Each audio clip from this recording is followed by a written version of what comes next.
కార్తీక పురాణం 18వ అధ్యాయము. సత్కర్మానుష్ఠాన ఫల ప్రభావము. ఓ మునిచంద్ర, మీ దర్శనము వలన ధన్యుడనైతిని, సంశయములు తీరునట్లు జ్ఞానోపదేశము చేసితిరి. నేటి నుండి మీ శిష్యుడనైతిని. తండ్రి, గురువు, అన్న, దైవము సమస్తము మీరే. నా పూర్వ పుణ్య ఫలితము వలనే కదా మీ బోటి పుణ్యపురుషుల సాంగత్యము తటస్థించెను.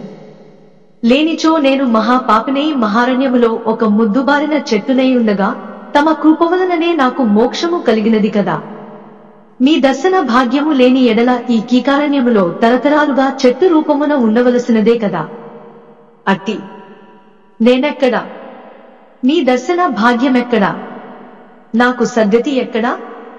పుణ్యఫలప్రదాయి అగు ఈ కార్తీక మాసమెక్కడా? పాపాత్ముడనగు నేనెక్కడా?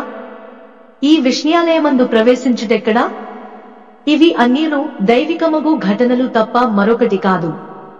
కాన నన్ను తమ శిష్యునిగా పరిగ్రహించి సత్కర్మలను మానవుడెట్లు అనుసరించవలయునో దాని ఫలమెట్టిదో విశదీకరింపు దని ప్రార్థించెను. ఓ ధనలోభ, నీవడిగిన ప్రశ్నలన్నీయూ మంచివే. అవి అందరికీ ఉపయోగార్థమైనట్టివి కాన వివరించెదను. శ్రద్ధగా ఆలకింపుము.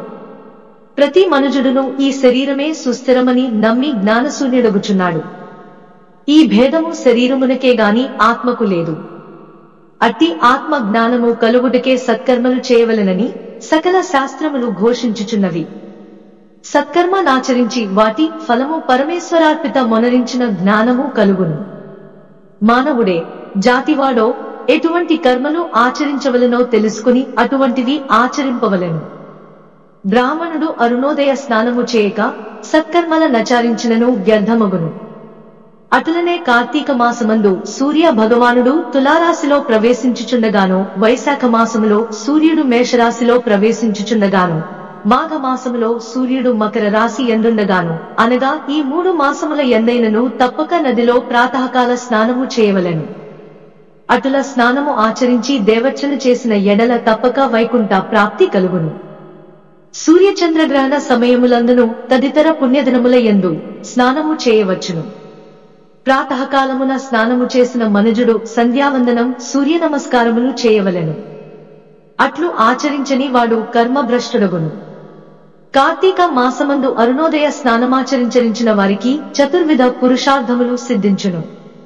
కార్తీక మాసముతో సమానమైన మాసము, వేదములతో సరితూగు శాస్త్రము, గంగా గోదావరి నదులకు సమాన తీర్థములు, బ్రాహ్మణులకు సమానమైన జాతియు, భార్యతో సరితూగు సుఖమును, ధర్మముతో సమానమైన మిత్రుడను, శ్రీహరితో సమానమైన దేవుడును లేడని తెలుసుకోనుడు.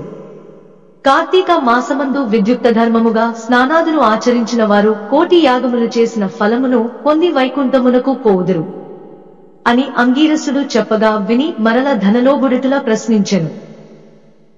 ఓ మునిశ్రేష్ఠ, చతుర్మాస వ్రతమని చెప్పితిరే, ఏ కారణం చేత దానిని నాచరించవలెను? ఇదివరకెవరైనా ఈ వ్రతమును ఆచరించియున్నారా? ఆ వ్రతము యొక్క ఫలితమేమి? విధానమెట్టిది? సవివరంగా విశదీకరింపు దని కోరెను. అందులకు ఆంగీరసుడిటులా చెప్పెను. ఓయి, వినుము. చతుర్మాస వ్రతమనగా శ్రీ మహావిష్ణువు మహాలక్ష్మితో ఆషాఢ శుద్ధ ఏకాదశి దినమున పాలసముద్రమున శేషుని పాన్పుపై శయనించి కార్తీక శుద్ధ ఏకాదశి నాడు నిద్ర నుండి లేచును. ఆ 4 మాసములకే చాతుర్మాస్యమని పేరు. అనగా ఆషాఢ శుద్ధ ఏకాదశి, శయన ఏకాదశి అనియు, కార్తీక శుద్ధ ఏకాదశి, ఉద్ధాన ఏకాదశి అనియు ఈ వ్రతమునకు చతుర్మాస్య వ్రతమనియు పేర్లు. ఈ 4 మాసములలో శ్రీహరి ప్రీతి కొరకు స్నాన, దాన, జప, తపాది సత్కార్యాలు చేసినచో పూర్ణ ఫలము కలుగును. ఈ సంగతి శ్రీ మహావిష్ణువు వలన తెలిసికొంటిని కాన ఆ సంగతులు నీకు తెలియచేయుచున్నాను. తొలి కృతయుగమున వైకుంఠ మందు గరుడ గంధర్వాది దేవతల చేత వేదముల చేత సేవింపబడుచున్న శ్రీమన్నారాయణుడు లక్ష్మీదేవి సమేతుడై సింహాసనమున కూర్చునియుండగా ఆ సమయమున నారద మహర్షి వచ్చి పద్మనేత్రుండును, చతుర్బాహుండును, 1,000,000 సూర్య ప్రకాశమానుండును అగు శ్రీమన్నారాయణునకు నమస్కరించి ముకుళిత హస్తాలతో నిలబడి ఉండెను. అంత శ్రీహరి నారదునిగాంచి ఏమీయు తెలియనివానివలె మందహాసముతో నెట్లనెను. నారదా, నీవు క్షేమమే గదా? త్రిలోక సంచారివైన నీకు తెలియని విషయములు లేవు. మహామునుల సత్కర్మానుష్ఠానములు ఎట్టి విఘ్నములు లేక సాగుచున్నావా? మానవులందరికీ విధించబడిన ధర్మములను ఆచరించుచున్నారా? ప్రపంచమున ఏ అరిష్టములు లేక యున్నవి కదా అని కుశల ప్రశ్నలడిగెను. అంత నారదుడు శ్రీహరికి ఆదిలక్ష్మికి నమస్కరించి, ఓ దేవా, ఈ జగమ్మున నీ వెరుగని విషయమున లేవియును లేవు అయినను నన్ను వచింపుమనుటచే విన్నవించుచుంటిని. ప్రపంచమున కొందరు మనుష్యులు మునులు కూడా తమకు విధించిన కర్మలను నిర్వర్తించుటలేదు. వారెట్లు విముక్తులగుదురో ఎరుగలేకున్నాను. కొందరు భుజించకూడదనిన పదార్థములు భుజించుచున్నారు. కొందరు పుణ్య వ్రతములు చేయుచు అవి పూర్తిగాక మునుపే మధ్యలో మానివేయుచున్నారు. కొందరు సదాచారులుగా, మరికొందరు అహంకార సహితులుగా, పరనిందా పరాయణులుగా జీవించుచున్నారు. అట్టి వారిని సత్కృపతో పుణ్యాత్ముల నొనర్చి రక్షింపు మని ప్రార్థించెను. జగన్నాటక సూత్రధారుడైన శ్రీమన్నారాయణుడు కలవరపడి లక్ష్మీదేవితో గరుడ గంధర్వాది దేవతలతో వేలకొలది మహర్షులున్న భూలోకానికి వచ్చి ముసలి బ్రాహ్మణ రూపంతో ఒంటరిగా తిరుగుచుండెను. ప్రపంచమంతను తన దయావలోకమున వీక్షించి రక్షించుచున్న దామోదరుడు ప్రాణుల భక్తి శ్రద్ధలను పరీక్షించుచుండెను. పుణ్యనదులు, పుణ్యాశ్రమములు తిరుగుచుండెను. ఆ విధముగా తిరుగుచున్న భగవంతుని గాంచి కొందరు ముసలివాడని ఎగతాళి చేయుచుండిరి. కొందరు ఈ ముసలి వానితో మనకేమి పని అని ఊరకుండిరి. కొందరు గర్విష్ఠులైరి, మరికొందరు కామార్తులై శ్రీహరిని కన్నేటి అయినను చూడకుండిరి. వీరందరినీ భక్తవత్సలుడగు శ్రీహరిగాంచి వీరినెట్లు తరింపజేతునా అని ఆలోచించుచు ముసలి బ్రాహ్మణ రూపమును విడిచి శంఖ, చక్ర, గద, పద్మ, కౌస్తుభ, వనమాలాద్యలంకారయుతుడై నిజరూపమును ధరించి లక్ష్మీదేవితోడను భక్తులతోడను ముని జన ప్రీతికరమగు నైమిసారణ్యమునకు వెడలెను.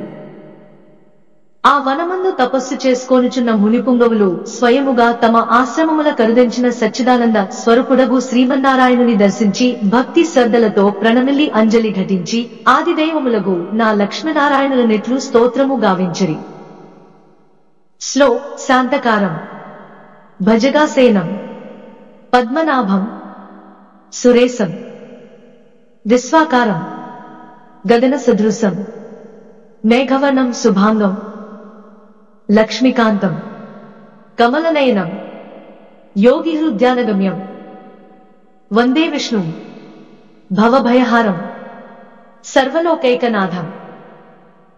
శ్లో లక్ష్మీం క్షీరసముద్ర రాజ తనయాం శ్రీ రంగనామేశ్వరీం దాసీభూత సమస్త దేవా వనితాం లోకైకదీపం కురాం శ్రీమన్మంద కటాక్షలబ్ధ విభవద్బ్రహ్మేంద్ర గంగాధరాం త్వాం త్రైలోక్య కుటుంబినీం సరసిజాం వందే ముకుంద ప్రియం. అష్టాదశాధ్యాయము 18వ రోజు పారాయణము సమాప్తం.